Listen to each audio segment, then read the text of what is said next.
A very warm welcome to a new episode of Melt. I'm Ritvika Gupta, shooting from my home. Yes, we are still working from home.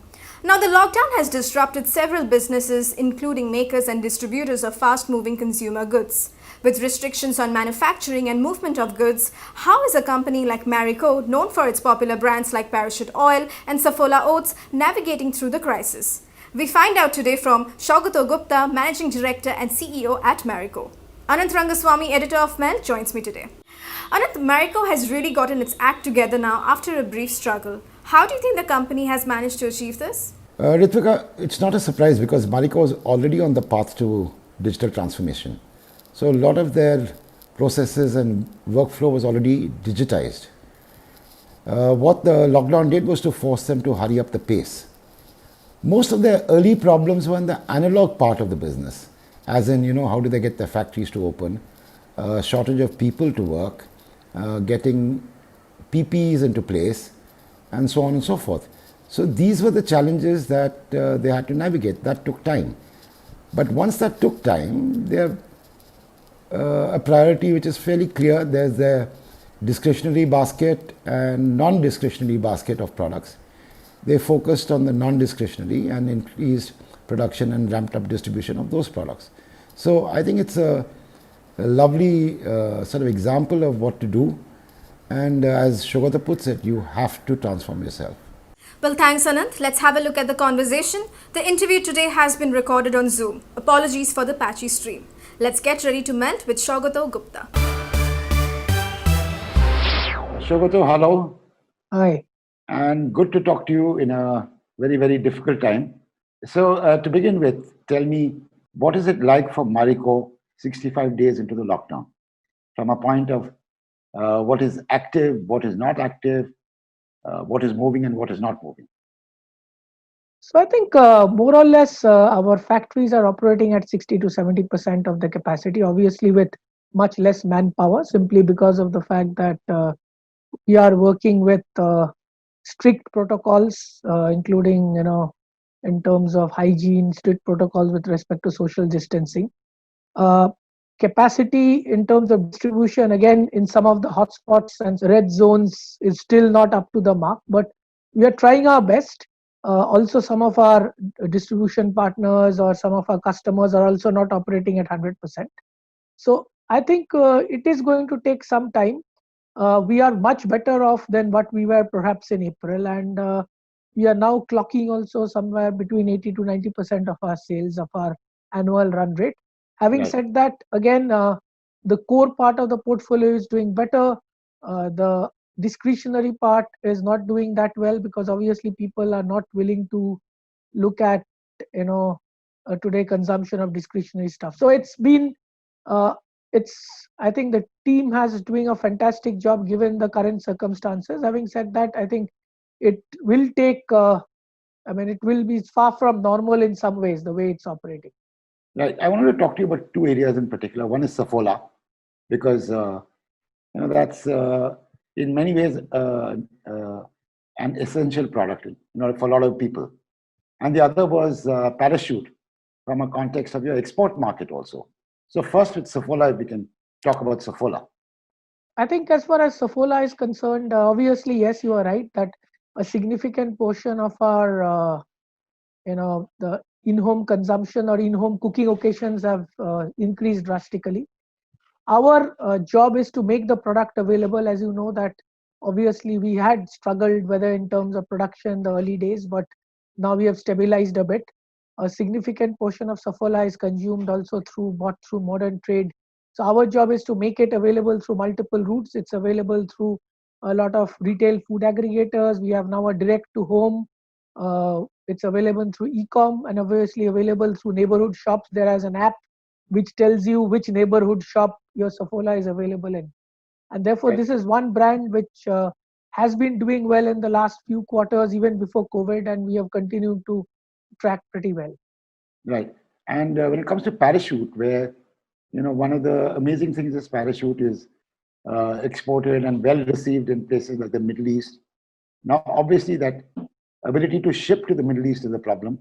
So is that a problem you're able to solve, or you're grappling with, or how do you describe it? I think slowly, see, some of the uh, parachute is produced locally, especially in Bangladesh and other places. As far as Middle East is concerned, also some is locally produced, some is exported.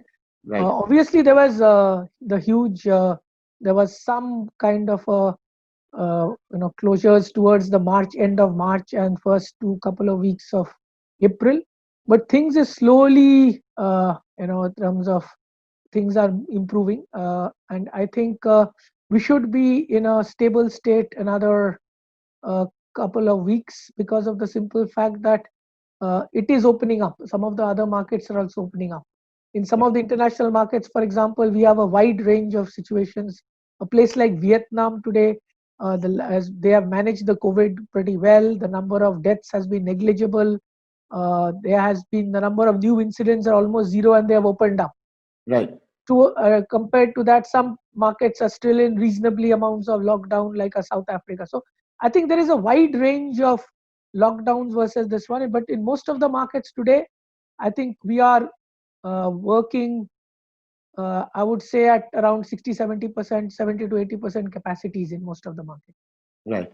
And, you know, one of the questions I ask all marketers, CEOs, and I put you into that box, where you're a CEO, but your root is marketing, your background is in marketing, is how do you handle marketing in a time like this? Like you said, different markets have different situations where distribution is complete, somewhere retail is allowed, somewhere the product is not available. So, what is the matrix you're dealing with on the marketing? So first, let me clarify. I think now that everything is available. I don't Right. think we have a situation where many of our markets there is intensive lockdown. Even in, I think, other than the last week of March and the first 1 or 2 weeks of April, I think our availability situation has been reasonably okay. Obviously, some of the hot spots, obviously, the situation is slightly still tough. I would say, I think, two, three things. People are looking for trusted brands. People are looking for leadership brands. And in this kind of a situation, I believe stronger brands and stronger organizations, especially with resilience and stronger distribution, they get stronger and the weak gets weaker. And there's a Right. huge opportunity for, as you know, that in 90% plus of our 90% of our portfolio, we are number one. 95% of the portfolio, we are number one or number two, and Right. therefore this is our, even if the category doesn't grow at the level it is supposed to grow, and you may be aware that there was a slowdown that was happening in consumption even before COVID hit. Absolutely. So Which therefore numbers we've seen. I think the issue is that what we have to do is to drive, I would say, market share gain and make up even if the category growths are not there. And the second thing is, as a marketer, I think people are not only looking for trusted brands they can trust. They are also looking for, in these times, can we pass on value to the consumer? Right. Because I think value is very, very important. A significant portion of our consumers in the middle income group or the bottom of pyramid will have issues of disposable income, and over the next couple of quarters, and it is very, very critical we pass on that value to the consumer. You're almost talking like Rajiv Bajaj, who says you have to sell your way out of this crisis. There's no other way of doing it. All the stimulus, all that won't happen if there's no consumption. So, how do you react to that statement of his? No, I think the issue is very simple. Obviously, there are different sectors that are going to be impacted differently. As far as the our sector is concerned, the staples part or the in-home consumption part is unlikely to get that significantly impacted. Having said that, I think we have to. There will be two things. One is that people will look at stronger brands they can trust, but if they don't get value, they'll be prepared to downtrade. Right. So I think it's very, very critical for leader brands to make the value proposition clear. So we are running a significantly aggressive cost management exercise across the organization so that we can channelize towards two, three things. One, providing value to the consumer. Second, how can I protect jobs and protect salaries to the extent possible? And therefore, all other costs, I mean, we are going from a zero base to say that anything which may have been critical in a nicer time, it's maybe nice to do now. and therefore Right. how do we convert that into a that kind of a savings into passing on to consumers. The second thing which is very critical is availability. If you are available, your chances, because at the end of the day, I think there will be significant changes in the go to market, whether it's the general trade, whether it's wholesale, because the consumer shopping behavior is also drastically going to change. Right. Before I come to the next question, let me ask you about your e-commerce. You've done your relationship with Swiggy and so on and so forth. Is it big enough for you to focus on and spend energy on the whole e-commerce bit? No, no. Firstly, I think as far as regular e-commerce is concerned, it's 5% of our sales. So it's Right. compared to a lot of companies, we are, I think, over-indexed. We had invested in e-commerce much more earlier than a lot of players. We also had a complete digital transformation exercise going on in this organization. We believe that this is here to stay. What is going to happen in a post-COVID situation? And I believe that what e-commerce could have contributed, the change that would have happened in the next 2 years would happen in the next 6 months. Right. Obviously, the composition of e-commerce is going to change.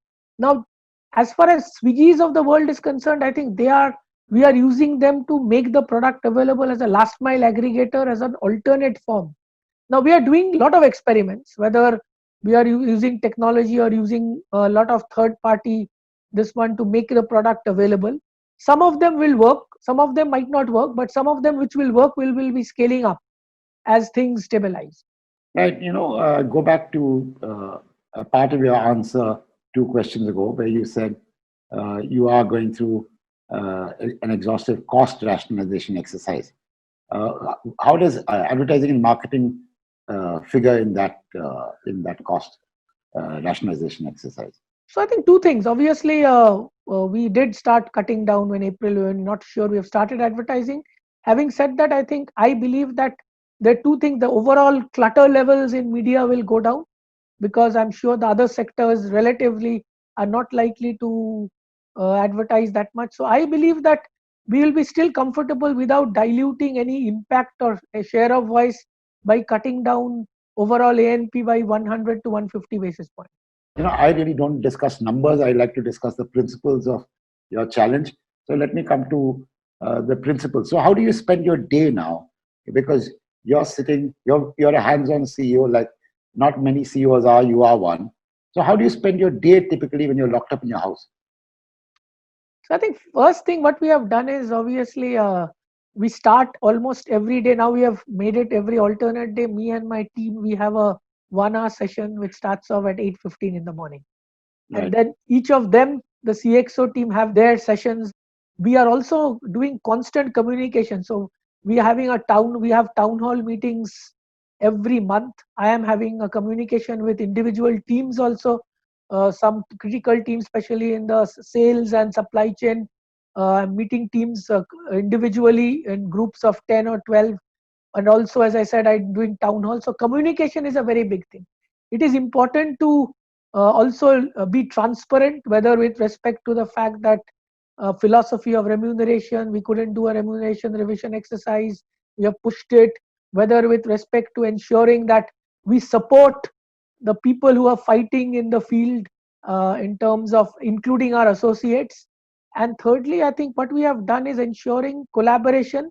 Everybody is working remote. There are chances of making mistakes, but if I think today, if people are understanding and having empathy, I think people are looking at each other's back and supporting each other. I think that spirit of collaboration and fight has been very great. And if you look at a history and a culture of an organization, I think we have been successful by punching above our weight. So we call ourselves insurgent than incumbent. And I think what has happened, this COVID-like situation has brought the best in us. I am very proud of what my team has achieved. And in fact, as I said, that we are tracking 90%, 80 to 90% of our average run rate of last year already in May. And even in last week of April. And therefore, I think and we have come out with, whether it's in sanitizer, we have come out with a product called Veggie Wash. We are coming up with some more in the next couple of weeks.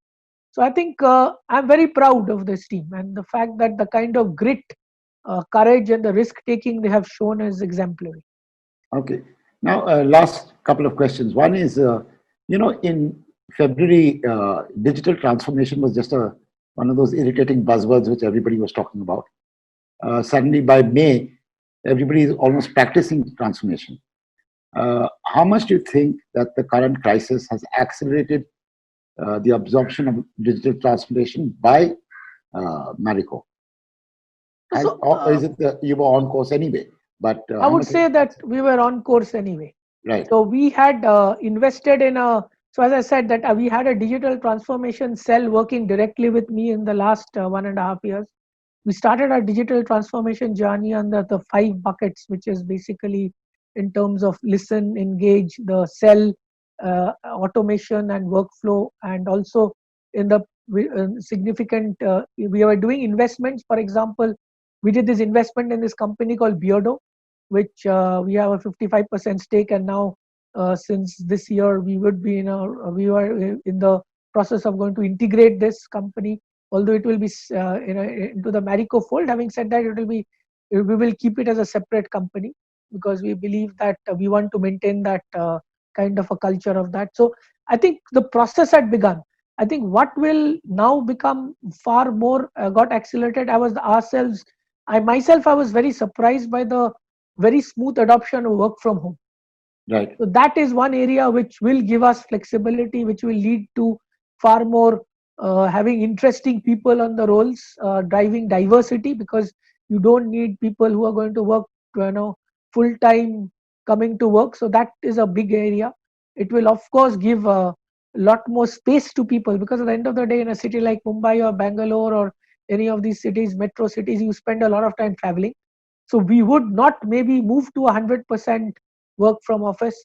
The second thing I think is a complete use of analytics for weather control. See, for example, we have no clue in terms of physical verification of a lot of things. But I think we have used analytics, we have used all other means to have a lot more, compliance and control systems. And lastly, I think this entire consumer engagement spend on digital, that will, and of course having digital brands. Right. I think I think one definite thing that got accelerated is our direct to consumer model, which is the brand.com for Saffola, because that pushed us to make this. So I think a lot of acceleration has happened. Having said that, fortunately for us, since the journey was already starting, I think we handled it pretty smoothly. The one thing I was very, very surprised is the seamless way in which this entire work from home and the Microsoft Teams is working. Although I must say that compared to a physical, this one, see, culturally, Asian culture, physical, meetings are important. You can't still do the most critical meetings, whether it's important career discussions and other things. You are much more comfortable doing it face to face. But I think the adoption has been pretty smooth. Fantastic. And that's all that I want to discuss with you. So the next time I'll come across to BKC and we can have a physical meeting at your place in happier times. All the best, and look forward to meeting all your numbers and all your challenges and keeping your workforce happy and content. Thank you so much. Thank you so much. It was a pleasure speaking to you. Thank you. Thank you. And that was Saugata Gupta telling us how Marico is braving the current crisis. Here are some of the points he mentioned. Marico believes that during these testing times, people are looking for brands that can be trusted. Products must deliver immense value to customers. Over the past couple of months, Marico has also focused on digital transformation to boost consumer engagement. The company has partnered with e-commerce platforms to ensure products are delivered. As a company, Marico has also ensured all teams have constant communication and there is full transparency with stakeholders. On that note, let's take a look at what we have in store for this week's Creative Picks. I never thought there will be a day when Nike will say don't do it. Taking a firm stand against racism, Nike released a new Don't Do It ad reversing its famous tagline, Just Do It. The brand posted a video expressing solidarity with thousands of Americans protesting against George Floyd's tragic death. The minute-long ad is a series of simple yet powerful statements set on a black background. Floyd's death has not only fueled a fresh wave of protests in US but also angered millions across the world. This is also not the first time Nike has spoken up against racism. In September 2018, Nike made headlines when it released an ad campaign featuring US footballer and activist Colin Kaepernick. The ad prompted both criticism and praise. Likewise, for this one, reviews are mixed. Competitor brand Adidas stood in support with Nike and retweeted the video with a message stating, "Together is how we move forward, together is how we make a change." We rarely see this kind of solidarity.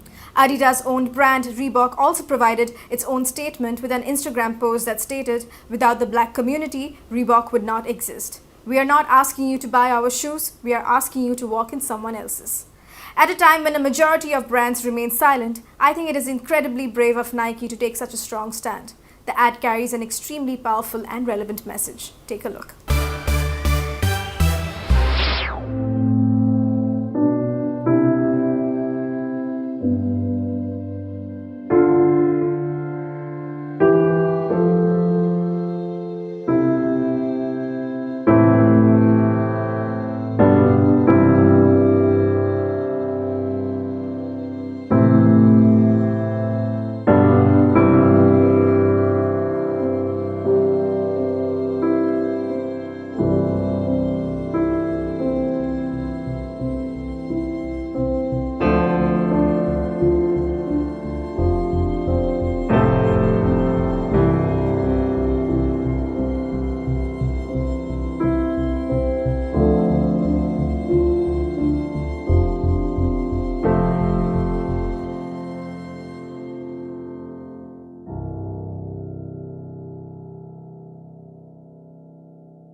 And here are a few other brands that have shown support for the Black Lives Matter movement. Google altered its logo and added a message saying, "We stand in support of racial equality and all those who search for it." Twitter changed its profile image to a black and white version of its logo, adding "Black Lives Matter" to its description. HBO changed its Twitter name to Black Lives Matter. Netflix put up a post saying to be silent is to be complicit. Ben & Jerry's showed its support in a lengthy statement highlighting racial injustice as the defining civil rights and social justice issues of our time. Amazon announced that it is standing in solidarity with the black community. Disney also posted a message supporting fellow black employees, storytellers, creators, and the entire black community during this time of unrest. With that, it's a wrap on this episode of Melt. To follow us on social media, our handle is Ready to Melt. You can also stay informed on what's happening in the world of advertising and marketing with our daily Melt update on our website readytomelt.com. And I'll see you next week, same time, same place. Goodbye.